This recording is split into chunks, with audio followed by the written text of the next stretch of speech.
Welcome. We're going to get started. Hopefully there are still some seats. Feel free to sit on the floor in the front. And there might be some more chairs to pull in from out in the atrium. I'm like stuck. Oh my gosh. Okay. My name is Megan. I do all the public programming here at PNCA, and I've been so honored to work with Don't Shoot PDX for the past 8 years, doing community print events and collaborations. The work that Don't Shoot does for the community is so incredible, and especially in the times that we are living in, the work they do on so many fronts is just so important, and we are just honored to support however we can. I want to thank all of you for coming out today, making art with us, learning from our community collaborators. It's been really great to see this turnout, and we're excited to hear from Don't Shoot about their work, and then hear from our other partners, the ACLU, about their work. And just build solidarity and care for one another in the times that are coming. All right, thank you. So thank you, Megan. Thank you for everybody that's here today. Thank you to all the different groups that have been, my dog is trying to get me. Thank you to all the groups that are here passing out information so that we recognize each other in community over the next couple of years. And we hope that you continue to collaborate in community, building out mutual aid, mutual information. Thank you to all the children and their families that participated in the art making. We'll have those signs at the park on Monday for the MLK March at 1 o'clock. We're going to leave. We do start gathering around 11 o'clock. So if any of you are coming with your community groups and your families and friends, try to get there a little early so that we can all recognize each other. We'll have a lot of signs there. So if you didn't take enough for your family members today, we'll have enough for your entire community tomorrow. Also, if there's any questions about accommodations, we do help support that through our volunteer groups of people that do outreach. So accommodation, transportation support for people that might need additional help. We have guidelines on our website, don'tshootpdx.org, our safety guidelines, so that our march is not only healthy and safe for our community, but so that our inclusion is very intentional in regards to the needs of the people that we are showing up with and that are showing up and might not have community with them. So if y'all ever have any questions, if you ever need anything, just know that we're still here. And right now, we also want to thank PCC Clear Clinic, because they're across the street at our office actually doing expungements. And so again, if you check out Don't Shoot PDX on Instagram and you know anybody that needs like eviction support or criminal expungements or any kind of support right now in the moment, they're there to help you. It's a drop-in clinic. You don't have to sign up, and it takes about 15 minutes for them to finish your processing. Legal name and gender markers. Oh, and they have legal name and gender markers as well. So just check out Instagram, and you can find all that information. And I'll turn it over to Ty. I think she's going to show you a slideshow, and then we'll be having Sandy here. And I just want to thank, again, ACLU for the bags, Know Your Rights bags. We'll have them all year round for you. Very important information inside the bags from the Southern Poverty Law Center about knowing your rights and how to deal with racial harassment and intimidation and discrimination. We know in our communities that we're always talking about care, not cops, and we're talking about hopefully one day abolishing the police. But in the meantime, when things are happening in our community and we're aware of it, if we are mindful to know our neighbors, there's things that we can do in consideration to keeping each other safe. They might take away TikTok, so it might not be that easy to call people out, but there are still organizations out here that will help with the investigations. And we know that right now they're being fully funded, so let's utilize their resources, because sometimes, in my experience, when we reported hate crimes and discrimination and harassment and intimidation following Trump administration's election, it falls on dead ears. If there's activism that's happening, a lot of times they'll blame their lack of response on that. And so contacting Southern Poverty Law Center and other organizations like that at least is being tracked. And once it's being tracked and it's reported to the national media, locally, our federal agencies decide that it's a problem that they actually have to deal with. So making sure that you document everything is always important. So thank you again, and I'll get out of the way.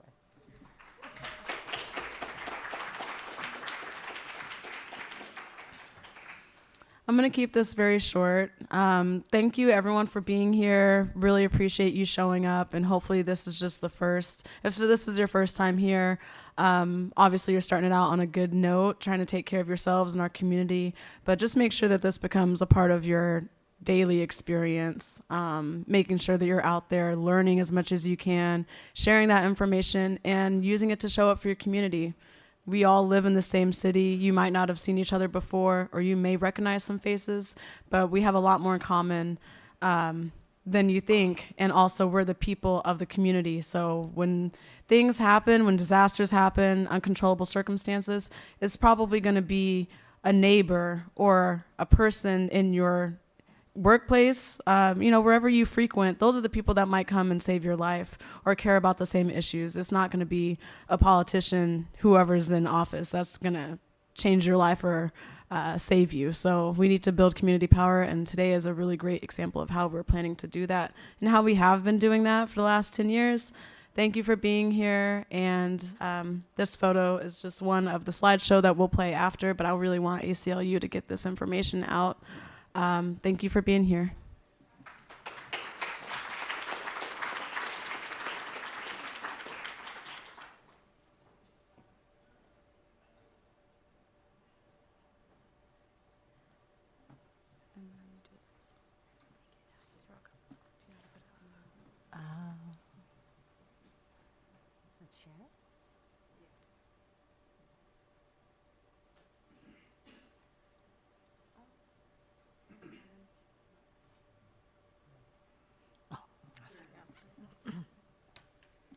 Hi, everyone. I'm Sandy Chung, she, her pronouns. Is that a good volume? So I want you to take a picture of this page so you have my email, and you also have the email for Ethan Crow, our Associate Director of Policy Organizing. I think first I wanted to thank Ty and Teresa and the Pacific Northwest College of Art for this amazing space and this event. I can't think of a better way to spend this weekend to honor Dr. King's memory, but also to prepare for the new presidential administration, who will, President Trump will be inaugurated on Monday. So what a wonderful way to be in community together and to do the work and to support and continue the legacy of Black folks and communities in the United States as they fought for greater justice, not just for the Black community, but for all people. Before I start my presentation, I wanted to say there are going to be parts of it that are really hard and scary. And a lot of this isn't, information that just some people have. It's information that's been in the news. It's things that Trump and his supporters have talked about during their campaign. It's in documents like Project 2025, which is a horrible document that was developed by Trump supporters about kind of their plan if Trump became president again. But it will be really hard, and you might feel like you're in your fight or flight kind of reaction, and that's totally normal, and you should be. But the reason we wanted to share this type of information, which we've been doing with communities across Portland and Oregon, is it's important that we know what might happen and to go through these very natural reactions, because when things happen, we need to support communities in Oregon and protect and defend communities in Oregon who are the most vulnerable. So I want to share this information with you, but I also want you to take care of yourselves. And if you need to step out, do what you need to do to take care of yourself, because all of your reactions will be normal. First, I wanted to share with you a little bit of information about the ACLU of Oregon. So we are a membership organization. We are a 501c3 and C4 organization, and I share that because under IRS rules, different types of organizations can engage in different types of political advocacy, but we are able to engage in the full range of political advocacy. Right before the election, we had about 27,000 some members. Since the election in November, We are now over 31,000 members. So this means that more than 4,000 folks said, we want to join you because we really care about democracy. And this is just in Oregon. We are an affiliate of the national ACLU, and we have affiliates in all 50 states, as well as DC and Puerto Rico. This is the vision statement for the ACLU of Oregon. I started at the ACLU in February of 2021. And so I'm going to take a step back and share with you my family story to the United States. So I was born in South Korea. I was born in South Korea in 1975. At that time, my dad was an administrator with the Korean CIA, which was especially problematic at that time because Korea was under a military dictatorship. So it means my dad was working for the military dictatorship. In 1980, there was something that happened in a part of Gwangju, where basically the military government killed several hundred to several thousand people. They don't exactly know the full number because they were protesting for democracy. Although my dad doesn't talk about this, some of my family says they think that he decided to immigrate with his family to the United States because he was very disillusioned, with the government and his work. So for me, democracy work isn't important just philosophically or in an abstract way. It's also a part of my family's history, right? And also the reason that a lot of folks in places like Korea or across Asia immigrated to the United States from many parts of the world, including outside Asia, is because of US military actions around the world. So there are all of these ties to the policies in the US and how it impacts people outside the US, and also why people also have to come to the US or do decide to come to the US. But I started as the executive director of the ACLU of Oregon in February of 2021, right after the end of the first Trump presidency. And at that time, our organization, we were really struggling because it was a hard 4 years during the first Trump presidency. And during the last 4 years, some of the things we've been doing is a lot of organizational rebuilding, which has also meant building our first vision statement to make sure that some people think we're just a First Amendment organization, but ultimately, when you look at the history of the ACLU, we're a democracy organization. And by democracy, we mean that the US has never fulfilled the promises of our democracy and our federal and state constitutions, but that is what we're aiming for, that we truly are a society and a country by and for all the people, not just some. We also updated our mission statement, which kind of says, what do we do and how do we do it? And the work we do is on systems change, that we really make sure that there are changes in things like policies or legal cases that will impact our society across the board. And sometimes people say, well, how do you do that? We really try to focus on the experiences of people who have been historically disenfranchised from our systems. And we know in our country, those folks are Black and brown folks, LGBTQ plus folks, women, right? People who have been marginalized. And people say, well, why do you do that? Well, we say first, it's important that everyone is treated fairly and with justice in our country, not just some people. But second, we say that is also a strategy about how you allocate limited resources when you do change work. And I use this analogy. Let's say you have a building and the foundation is weak, but you don't have the resources to change the entire foundation. Where do you use your resources? You find the places that, the building is especially putting a lot of pressure on, and also those places where maybe there wasn't as much concrete put in them, right? So the most vulnerable points. And that is how we see our historically disenfranchised communities. They're experiencing a lot of pressure, and oftentimes they haven't been given as many resources.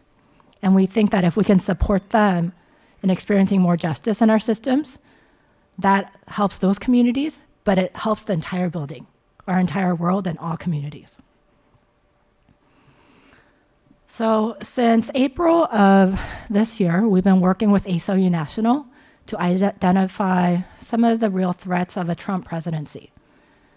And these are the 7 areas that were identified by ACLU National. Now, this doesn't cover other areas like education, environmental protection and climate, labor and union rights. There are many other areas that we know are threatened by a Trump presidency. These are really areas these are really issue areas in democracy, civil liberty, and civil rights work. But ACLU National identified these areas because these are the areas that our organization works on.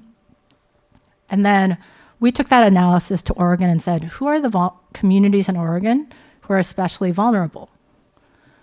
And so these are the communities we identified. First, immigrant and refugee Oregonians. And one thing to note is we are considered, much of Oregon is considered within the direct authority of Customs and Border Patrol, that we are a border area because we're within 100 miles of the ocean. Second, LGBTQ Oregonians and Oregonians who are pregnant or seeking IVF or abortions or reproductive care. And third, any Oregonian who supports our vulnerable neighbors and engages in resistance. And this can be a very broad group. It may be healthcare providers who provide abortions or gender affirming care, lawyers who provide services to and support to our immigrant and refugee neighbors, mutual aid organizations, protesters, justice organizations like us, and more. Now, this list isn't an exhaustive list of all of the communities that are more vulnerable. It's just what we've identified as particularly vulnerable. And especially like, for example, in the LGBTQ plus space, especially trans community members. And we've already seen a lot of those attacks happening at the federal level in an aggressive way in the past couple weeks. Now, I want to get a little bit more into the immigrant and refugee community and the threats that President Trump and his supporters have made. But they've said repeatedly that they're going to engage in mass deportations that may impact millions of people and families across the United States. The numbers that they've threatened would actually require the use of very large detention camps. And although right now, like Oregon doesn't have those detention camps, one of the close ones is Tacoma, Washington, where a lot of the folks detained in Oregon by immigration authorities, federal immigration, get sent to. And ACLU actually did a lawsuit and got information that even right now, ICE is considering proposals to expand immigration detention centers in Washington and 5 other states. And I don't know if you heard, but last week, there were actually ICE raids in Bakersfield, right?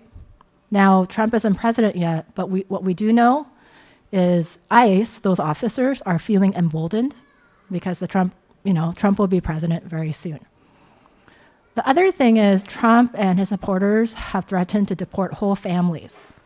That hasn't been usually how the federal government has engaged in deportations, to try to deport whole families, because a lot of our immigrant families, some folks may not have documented status, but others do or are citizens, right? But they've actually threatened to take away birthright citizenship, which means even if you're born to parents who might not have documented status, if you were born in the US, you have citizenship, they've actually threatened to take away things like that.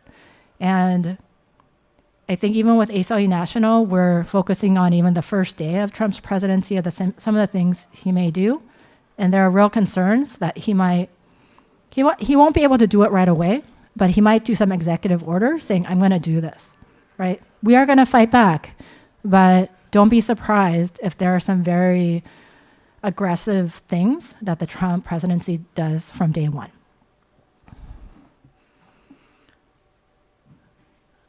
This is the impact that these types of policies will have on Oregon. It will have really negative impacts on our children. Like there are many children in Oregon across the US who live in families with immigrants, some of them who don't have documented status. It will create a lot of instability to communities across Oregon.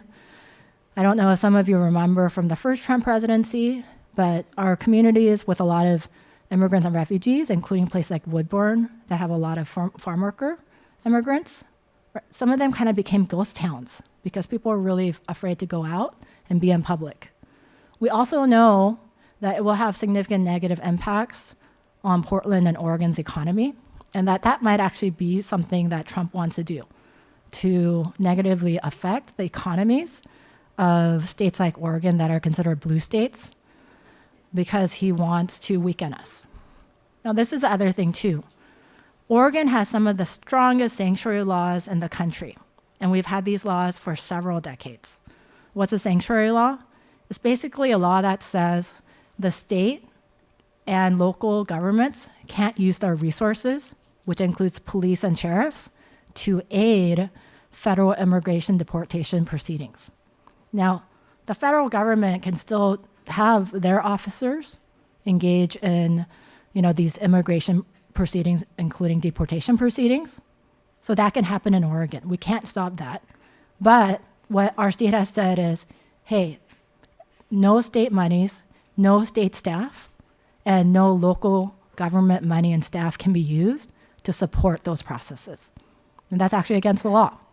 So if you hear of local governments, help like police or sheriffs helping federal officers with deportation, we need to know so that we can basically go to court and say you can't do that, and there are consequences for that. One of the things we've been working on this year to prepare to make sure that we have the resources and the community to defend our immigrant and refugee communities is putting together a coalition of organizations across the state. And this coalition is being led by PCUN, which is our very strong farm workers union in Oregon, with many other important partners. Now, what are we going to do? There are three main areas. One, we're going to make sure that the defense of our immigrant and refugee neighbors across Oregon is coordinated, including just making sure if there's any gaps that we identify that and make sure it's filled. Second, we need to make sure that there's coordinated communications and education work. Because one thing that we know in the immigration and refugee space is a lot of the anti-democracy politicians and groups have spent a lot of money to put together misinformation and disinformation and make more people just feel negative towards immigrants and refugees, right? And so we need to make sure there's effective education to counter that and make sure people really understand who our immigrant and refugee neighbors are and how much they add to our communities, not detract from them. And then also, when Trump really does try to do bad things to Oregon, we need people to make those connections and understand when Trump is really causing it, right? Because some people will blame our local politicians or, our state politicians and say, oh, you're just being too progressive, when there may be things happening because Trump is trying to attack Oregon because we have policies like our sanctuary laws. And then third, we're going to help coordinate rapid response efforts. There are lots of wonderful local organizations and groups that are engaging in rapid response. And what does that mean? Let's say someone is picked up by immigration for deportation processes. There are a lot of local groups who will come, support the family members, connect them with resources. They will also get attorneys out to represent the person who is in deportation proceedings. Sometimes we'll even send legal observers out these groups to where the person is being detained, so we can collect legal information to help with the legal process. There's many things that these groups do, and oftentimes a lot of this work is done by volunteers. What we do know is we need to make sure these efforts are sufficient across Oregon and coordinated, and so we're working with local groups to put together that structure and that coordination and communication system.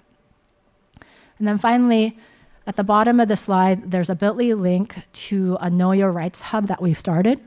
Again, here, there's lots of organizations doing Know Your Rights work, and so we're trying to gather that information and coordinate it as much as possible. With the second community who's at risk are LGBTQ plus Oregonians and pregnant Oregonians, and folks trying to access healthcare, reproductive healthcare services, including IVF. Some of the ways that Trump will immediately try to attack this community of folks is one, taking away access, right? It's hard for him to totally change the rules immediately because that has to be done through Congress. So even with the Republicans controlling Congress, it still will be a long pathway. But what he can do is do a lot of things, especially through the federal agencies that he has more direct control over, to take away access. Through a lot of the agencies too, he can lessen non-discrimination protections. And he may even be able to do this by putting pressure on states. So for example, the Department of Education can try to say some of the funding that goes to our states for education, our districts, school districts, hey, you're not going to get that money if you have strong equity and inclusion policies, right? So those are some of the pressure tactics that we think Trump will try to use. He may also try to use the Department of Education, which has a civil rights enforcement division, right? They go out and investigate if there are concerns that a school district might not be meeting our civil rights laws.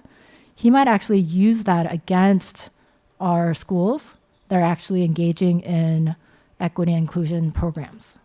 So these are some of the ways that he has threatened, and we see Trump trying to lessen racial justice work and the inclusion of LGBTQ plus communities and disabled communities. These are some of the tactics we see Trump using. We also think that Trump, and this is just based on the words of him and his supporters, he will use a lot of the federal agencies like the U.S. Attorney's Office, the U.S. Department of Education, FBI, to come after people and groups who are trying to do the right thing and take care of our communities. And this is everyone from like protesters to advocacy organizations. And we've already seen some of these tactics used in places like Texas and Florida. For example, in Texas, the attorney general of that state went after legal service organizations that were representing immigrants and refugees. So we see these same tactics probably being used by the Trump administration. So I would say, especially here, if you are tied to an organization that does important advocacy or service work, please make sure that you contact me and get on our mailing list, because we have been working with our partners to do more trainings and workshops for organizations so that you can safeguard the important work that you do. With regard to LGBTQ plus Oregonians and pregnant Oregonians, one thing I want to note is we have shield laws in Oregon, and these were enacted a couple years ago after the US Supreme Court reversed Roe v. Wade. And a shield law is similar to a sanctuary law, but it basically says, hey, state staff and also local government staff and those resources can't be used to aid efforts by red states or the federal government when they, for example, try to come after abortion healthcare provider here. But again, these are really important laws for Oregon to have to protect ourselves against the Trump presidency. But we also think that he is going to target our state because he doesn't like the fact that we have these protections. In this area, what we've been working on for the past couple years with partners including Basic Rights Oregon, which is our statewide LGBTQ plus organization, and other organizations like Planned Parenthood at the national level, and also Latino Network. And those are the groups that are in the executive committee, and then we have many other partner organizations in our coalition. But we're actually working on a ballot measure campaign. And this is, we're currently gathering signatures, but the aim is to get this on the November 2026 ballot. And if Oregon voters, if more than 50% of Oregon voters support this ballot measure, it will make very clear that our Oregon Constitution's current Equal Rights Amendment covers abortion and reproductive health rights, gender identity and gender affirming care, and sexual orientation and same-gender marriage.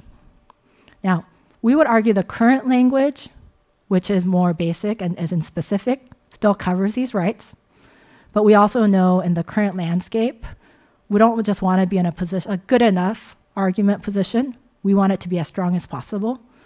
So we think we need to make these changes to our Constitution to just make absolutely sure.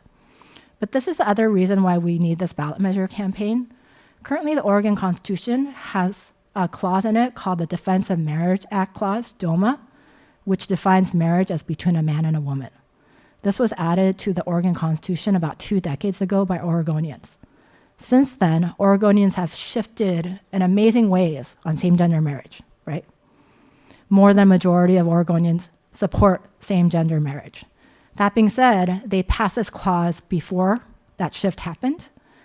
And so right now, this clause is not operative because of US Supreme Court law that says same-gender marriage is protected by the US Constitution. But we also know that the US Constitution, or the US Supreme Court, has changed since that decision, right? We now have a lot more regressive anti-democracy justices. So let me pose a question to you. If there was another case that went to the Supreme Court now that said, hey, does the US Constitution protect same-gender marriage, what do you think those justices would say? Yeah, I'm seeing a lot of no's. So it's really important for us to take this language out of the Oregon Constitution, because if the US Supreme Court justices say, you know what, the US Constitution does not cover same-gender marriage, this clause comes back to life. And although we would go to court and say it doesn't come back to life, it would be a very hard argument for the lawyers to make. So we need to take it out. And the only way to take it out is by a constitutional ballot measure campaign. Now, this is the thing. Some people say, why don't you just take out that clause and nothing more? And I say, well, ballot measure campaigns are a lot of work and they're really expensive. Should we just take something out? I would say this is an opportunity for us to be also really proactive and be one of the few states who are able to push things forward and make sure it's very clear that we are not just protecting some people, but we are protecting all the people. Now here, I want to tell you, there are some people, and I want all of you to understand this campaign and talk to your loved ones and neighbors about it. And some of them will say, well, but it kind of feels dangerous. And some of them might not articulate or tell you exactly what they mean, but other people might say, and we've actually had people say this to us. They say, I support abortion rights and trans rights and same-gender marriage, but it kind of feels like there's a lot of attacks on trans people right now. And doesn't that make this ballot measure campaign weaker? So I want to give you a list of arguments. And the first thing is legally, right now, under the Supreme Court, under federal law, under state law, sex really does cover sex, gender, gender identity, and sexual orientation. So legally, it would be kind of weird for us just to say sex covers some stuff, but not other stuff, right? But also, there are some real practical reasons why we need to support all of the communities that are protected by this ballot measure. One, there is a trans healthcare case before the Supreme Court right now, US Supreme Court, the Scrimetti case. And our lawyers are feeling pessimistic, not because of the law, right? If we had the usual Supreme Court justices on the US Supreme Court, we would not be worried. But right now we have a Supreme Court who does not care about precedent or the rule of law. And because of that, our lawyers are feeling pretty pessimistic about this trans healthcare case in the US Supreme Court. Second, as I told you, we have to remove the Defense of Marriage Act language from the Oregon Constitution that currently defines marriage as between a man and a woman. Third, right now, there's no political pathway to protecting these rights at the federal level, right? And so the fight has been to protect these rights state by state. And we've been amazingly successful with that. In the November 2024 elections, there were 10 states that had ballot measures to protect this right at the state level, and 7 of those measures were passed. One of those measures was in Missouri, which had a total ban on abortion. And before Election Day, I was there talking to voters, and they were so excited and supportive of this because, fundamentally, people know these types of healthcare decisions should not be made by politicians. They should be made by the people who have these rights, along with their loved ones and their doctors and their healthcare providers, not by politicians. And in fact, one of the ballot measures that passed in November was in New York, and it's somewhat similar to us, although it was a little bit more expansive. But that one passed by more than 61% of voters. And finally, there are especially a lot of political people, especially in Democratic circles, who say, we're really afraid of talking more about trans people's rights because we think that makes Democratic politicians and progressive politicians, like it makes it harder for them to win. And this is what we've told them. First, we don't see a lot of Democratic politicians actually talking about trans people's rights. So, but the second, even if the politicians who are, blue or progressive don't talk about trans people's rights, what we do know are anti-democracy politicians groups talk about trans people all the time. So when you go to Eastern Oregon and look at the literature spread by the anti-democracy groups there who want like Eastern Oregon to succeed to Idaho, they're attacking trans people. So if we simply back away from that space, what happens? It gets filled with misinformation and disinformation and hate. Is that a good strategy? Yeah, it's a really sucky strategy. So what I say is let's fill that space with real facts, with education, with stories of people who are really impacted, right? Remind people these are all people who are in schools with you, in your workplaces, in your families. Let's fill it with like real stuff and good stuff, and let's take over the space. And finally, this is how fascism wins. First, fascism just doesn't win by like taking down the big concept democracy. They win by going after our most marginalized communities first, right? They make you feel like, okay, just give up this community and we won't do anything more. Is that what happens? Yeah. So if we don't fight for all of those communities, we let them have easy wins without any losses. And when they have those wins, they grow their power and hate more, right? So we're actually letting them win and grow in power by not fighting back, by not fighting for every community. And the other way fascism wins is by making us feel hopeless. Right after the election, so we've had more than 4,000 members join us, but there were a couple of people who did email us and said, can you just take me off your mailing list because I'm too depressed and I don't think democracy can survive. Well, I think I really feel empathy for those folks. And I think the way to bring folks back is to give each of us things that we can do. Some people, what you may best be able to do is give money to support organizations doing the work. Others of you may be able to volunteer, right? You may be able to volunteer even a little bit on the Equal Rights for All campaign, our constitutional ballot measure campaign, gather 10 signatures. Others of you may be able to have house parties to gather signatures and to educate your loved ones and neighbors, right? Others of you may get involved in political campaigns and go out and talk about, different political issues. Many of you, all of you are here doing political activist work here right now, right? So there's different ways for us to get involved, but we need to create all these vehicles so that people actually have ways to be involved because that's how we create hope. We don't create hope by talking about it. We create hope by doing the work. And that's one of the things I love about Teresa and Ty.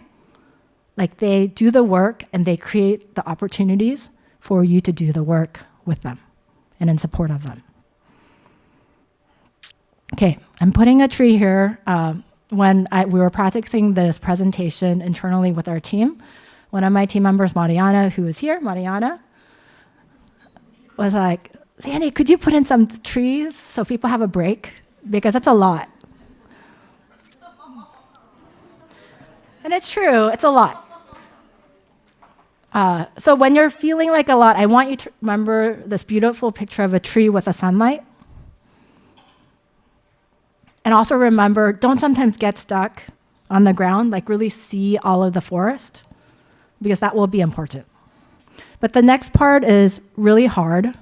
Again, all of this stuff has been talked about in the news, but to see it brought together this way is pretty hard. So I'm going to take you back to 2020, during that very important year of racial justice protest, where millions of people took to the streets to say no more. We really need the government and police to stop oppressing Black people with their harm and violence. And this is how Trump and his agencies responded. to protests like those in Portland. And Portland had more than 100 nights of protests. They characterized the protests in Portland as violence, chaos, and anarchy. And there were a lot of news outlets like Fox that would amplify this message. Now, we had legal observers out, and we knew it was a much more complicated story. That actually, Portland police would call things riots when they weren't. They would use tear gas for no good reason. They would kettle people for no good reason. They were breaking car windows and then blaming it on other people. And we knew they were breaking them because our legal observers were actually recorded. But I would still get sometimes calls from my relatives outside Oregon, and they would be like, "Are you okay?" I'd be like, "What are you talking about?" And they would be like, "Well, we heard that like all of Portland is burning." I was like, "We're okay." But this is the narrative that was spread by Trump. And there were reasons why he spread it. One, he really wanted to use the military and send them in to suppress protests in 2020. But what we heard was that his military generals, as well as people on his cabinet, stopped him. We're pretty pessimistic in assessing that probably in 2025, Trump is going to have a lot more yes people around him than in 2020. In 2020, even though Trump did not send the military, he did send in a lot more federal law enforcement officers to Portland. And they did things like drive around in unmarked vans, wearing camouflage, wearing masks, without any identification. So not clear at all who they were. And they would pull protesters off the streets into the vans. So they were basically kidnapping people. The ACLU of Oregon and other organizations like Oregon Justice Resource Center, as well as civil rights lawyers, we filed a lot of lawsuits against both the city of Portland and the Portland police, as well as the federal government, related to unlawful things that they did in 2020. We actually didn't have a lot of huge success with those lawsuits, though, in terms of really changing policy. Like oftentimes we were able to get some type of relief for the people who were harmed. So oftentimes like the government would give them money, but we weren't able to get a lot of policy changes, especially at the federal level. I think the concern now is that, especially now at the beginning of another 4 years, Trump very well may try to send in the military to enforce his agenda. And he's actually threatened to do that, right? And we are really afraid that if there are optics like violence, chaos, and anarchy in Portland, he will use that as a pretext, right? So he will manipulate pictures and words to send in the military. So to understand this, we've been learning more about military law. And generally under the federal government's law, they have this principle that the military shouldn't be used for domestic law enforcement usually, but then they have some exceptions. And some of these exceptions are set out in this act called the Insurrection Act. And it basically says, even if a state government says don't send in the military, the president can do that under two exceptions. One, if there are some egregious violations of federal law going on that the president thinks can't be addressed in another way. So for example, in the 1950s, President Eisenhower used this to send in the National Guard in Little Rock, Arkansas, to help with desegregation efforts. Now, it was pretty complicated then because he did that after the state governor in Arkansas deployed the National Guard to stop these desegregation efforts, right? So very complicated situation. The second scenario in which a president can send in the military, which includes the National Guard, even if a state says no, is if there are things like insurrection, domestic violence, unlawful combination, or conspiracy going on. Now, some of the pictures that came out of 2020 protests, not what was actually happening on the ground, but the pictures, do you think someone could call it insurrection, domestic violence, unlawful combination, or conspiracy? People could argue that, right? Especially when these terms aren't defined. And the thing is, the Insurrection Act doesn't define these terms. I know it's ludicrous. And so what did the Supreme Court say? Who gets to define those terms? The Supreme Court in prior cases has said, the president gets to decide that, right? And it wasn't even this current Supreme Court. And then what happened last year with another Supreme Court case? They said, even if a president like Donald Trump engages in unlawful stuff as president, if it's related to his core responsibility as president, prosecutors can't go after him. And what are some of those core things? Use of the military is one of the things that they considered to be a core presidential power. So we're in a pickle.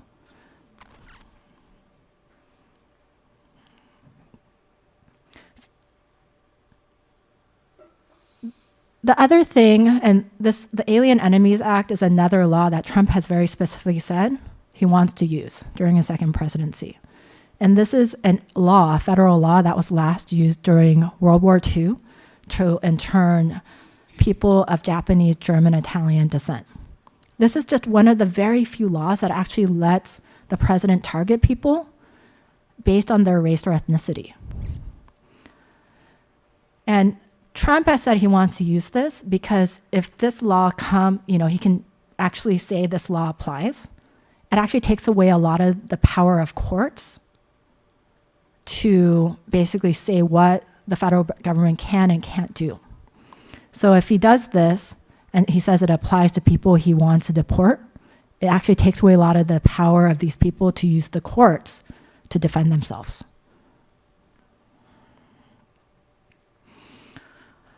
Now, I told you before that Oregon has really strong sanctuary laws and shield laws, which basically say, hey, local police and sheriffs can't aid the Trump administration or red states when they want to do bad stuff here. But the thing is, one of the questions we've asked our lawmakers is, well, if local police and sheriffs, if some of them say, you know what, I don't care about state law, I'm going to go with Trump. Now, could you see that happening with some police and sheriffs? Yeah. How many tools do you think we have to stop that from happening or to address police and sheriffs after they do that? Yeah. Right, we've been continually saying, hey, accountability for the police is really important. It's really important for Black and brown people, but it's important for all of us. It's really bad now. We're in a really bad situation because our lawmakers will not hear that message. And so we are in a really difficult situation. Like, what do we do if some of our police and sheriffs decide to side with Trump and not with Oregon communities? Now, we are working with lawmakers to try to create more tools for accountability. And so Mariana is on our policy team. When we do that work, we know those are the toughest fights in our legislature. Our lawmakers are so afraid to do real accountability for police. So we need all of your support, and we need all the support of your friends and neighbors and loved ones when we engage in these fights, because we do need more tools to keep our police and sheriffs accountable. This is the other pickle we're in. We know that there are white supremacist and hate groups in Oregon and in close proximity in Washington. And we also know that even like federal agencies like the FBI have said, hey, some of their tactics have been to place their members with police and sheriffs. And we've seen some of the stuff that indicates there are officers with these orientations towards hate and white supremacy in police and sheriff's departments. So what if, again, with their positions inside these agencies, they side with Trump? What do we do? And what do we do when we know it's likely these groups now feel emboldened and they will engage in more hate and violence toward communities, especially our vulnerable communities? What do we also do if they try to instigate counter-protesters to, again, give Trump the optics of chaos or anarchy to try to send in the military?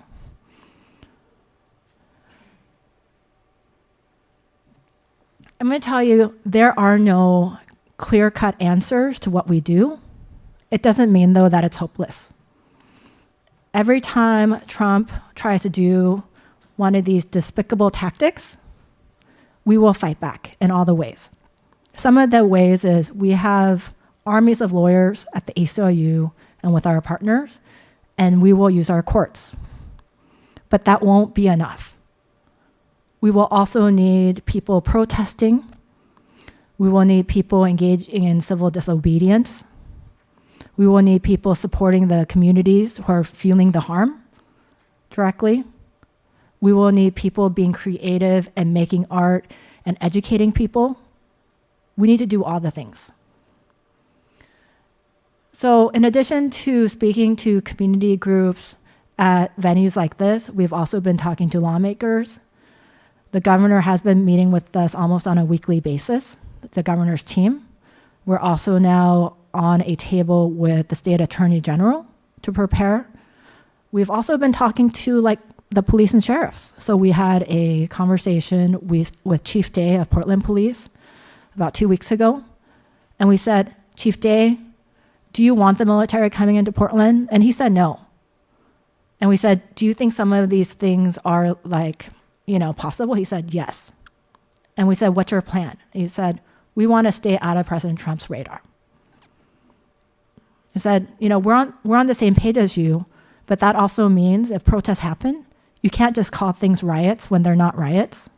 You can't use tear gas when you don't need to use tear gas, because again, you're handing Trump the pictures to call things what they are not. And I think he heard us, right? But also this means we have a brand new Portland City Council. We really need to work with them and support all of those council members who don't want this to happen, who don't want police to do things that make things worse. So we've been talking to all of these groups to prepare, but mostly we've been saying, we need you to know this information. We need you to feel frightened and scared right now. And then when things happen, we need all of us to work together to protect our communities in Oregon. And sometimes that might mean that people are working together who don't usually work together. In my 4 years at the ACLU of Oregon, I have not talked to Portland police and their chief or deputy chiefs. So this was something new for us, but we knew that we had to share this information with them so that they're actually being data-driven in their decisions instead of just making assumptions that can really be harmful to us. Another treat.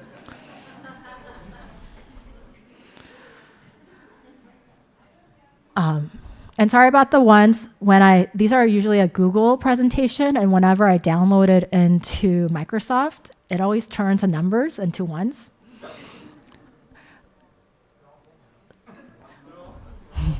They are important. So maybe it's the application recognizing that. So these are the ways that the ACLU of Oregon is trying to really think about resistance. One, we're reminding ourselves that we can't engage in resistance just out of anger or trauma or emotions or ego. I'm not saying as human beings, of course, all of these things come into play. But what we do know from our experience is, especially during the first Trump presidency, the people on the ACLU of Oregon team, we experience a lot of trauma. And sometimes we continue to do the work out of trauma. But what we found is that actually isn't helpful to the work or the communities because it ends up centering the trauma instead of the impacted communities.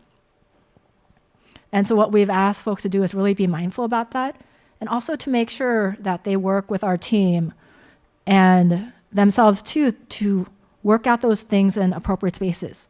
It might be healing spaces like the Sambo healing. It might be with therapists. It might be through art. But yes, trauma will be part of what we do because we're all human beings, but it can't be kind of the core reason. And I know there's actually a wonderful group here who does some of that work. Teresa, what is their name again?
take care of that person so that when you're hearing the demands and you're hearing what the effort is that the organizers are, you can relay those efforts and that information to your local legislators or whoever you might need to talk to when you get home. Because a lot of us are dated. I don't talk to any of those people anymore, but I know that Sandy is. And if people are showing up at my organized events, I want to make sure that they understand the communication and our demands because they literally outnumber us.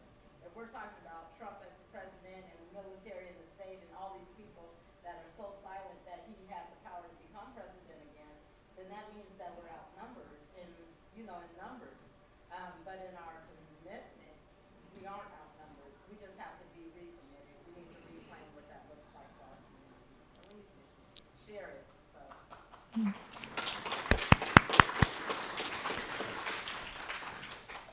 I think too, I so appreciate and respect Teresa because Don't You PDX also does their work with community strategy and discipline. And I have to tell you, I don't always see all people or organizations doing that. So, for example, during the 2020 protests, which at their heart were about racial justice and the Black community, there were people who sometimes went out to protest and it really did not seem like they were centering or following the leadership of the Black community. And this is a thing, yes, we have still constitutional rights. We have the US Constitution and the state constitution, which says we have the right to protest.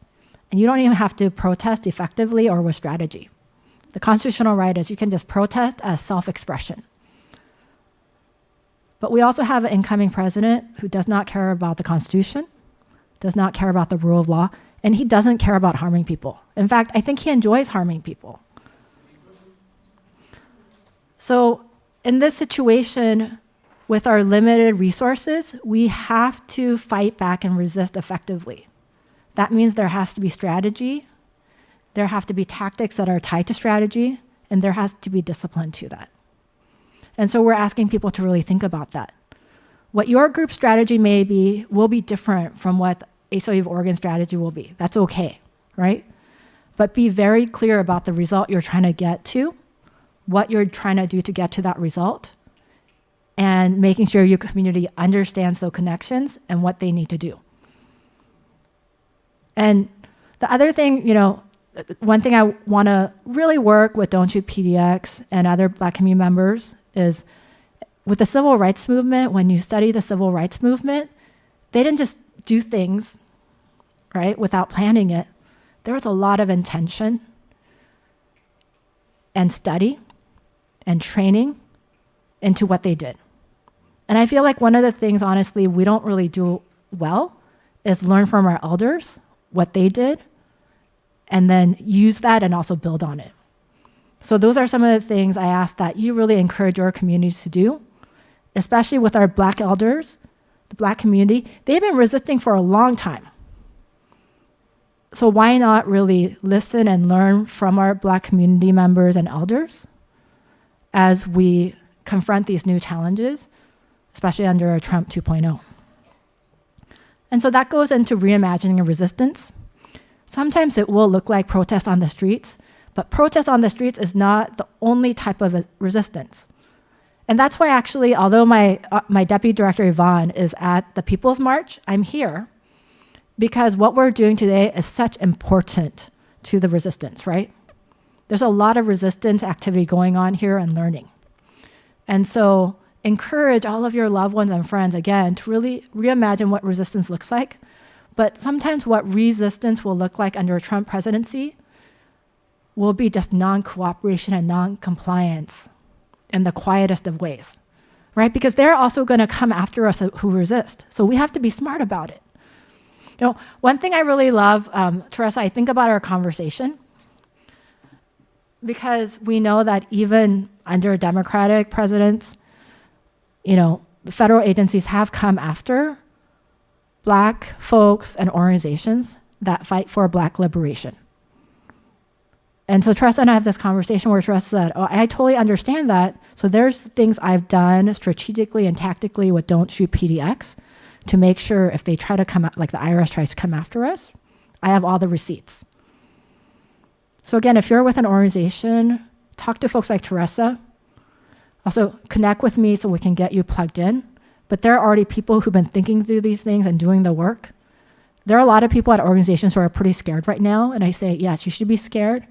And also recognize this is not new for a lot of our community members, especially our Black community members. So this is also a time to really realize, hey, these systems are really messed up, right? And it feels more messed up because now you're being impacted more directly, but this has been happening for a long time. And then finally, just encouraging folks to do the unglamorous stuff. I think sometimes, I was a legal observer when I started with the ACLU of Oregon, and you get an incredible high by being on the streets. It's so electric to be with all these people on the streets.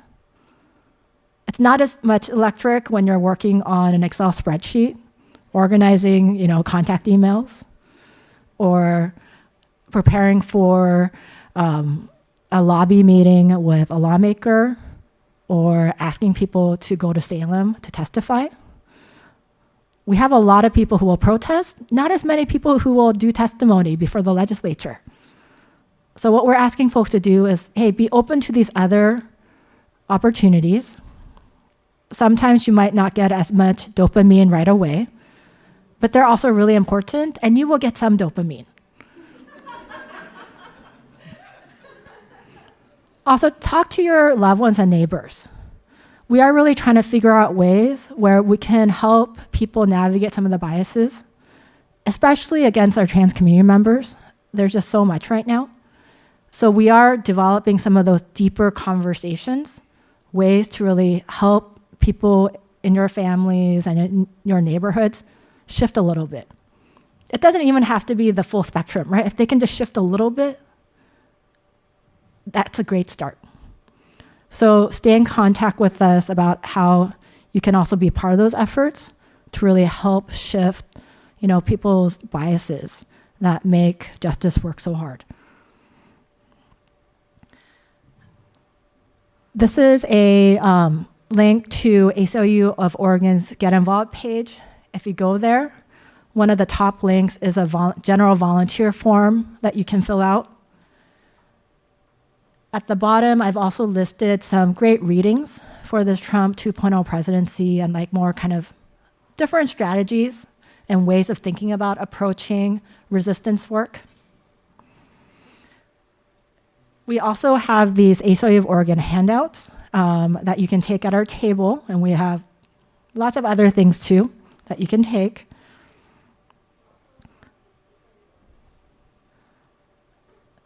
Who was that, Amanda?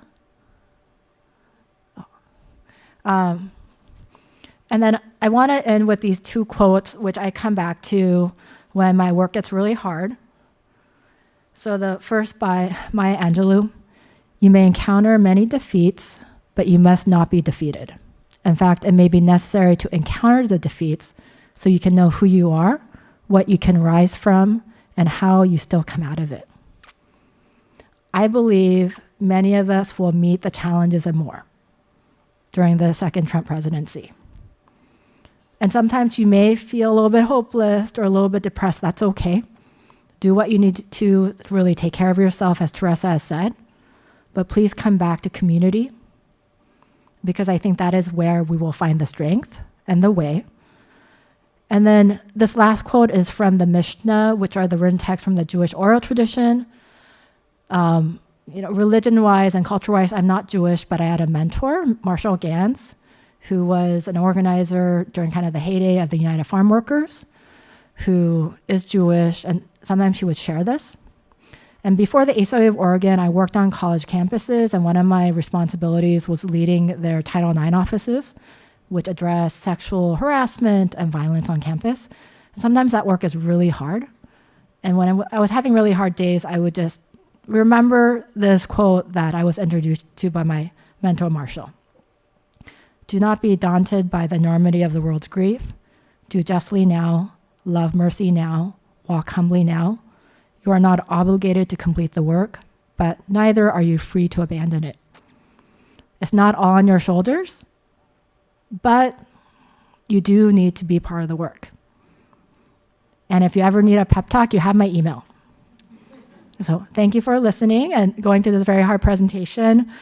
But we have these trees from Mariana.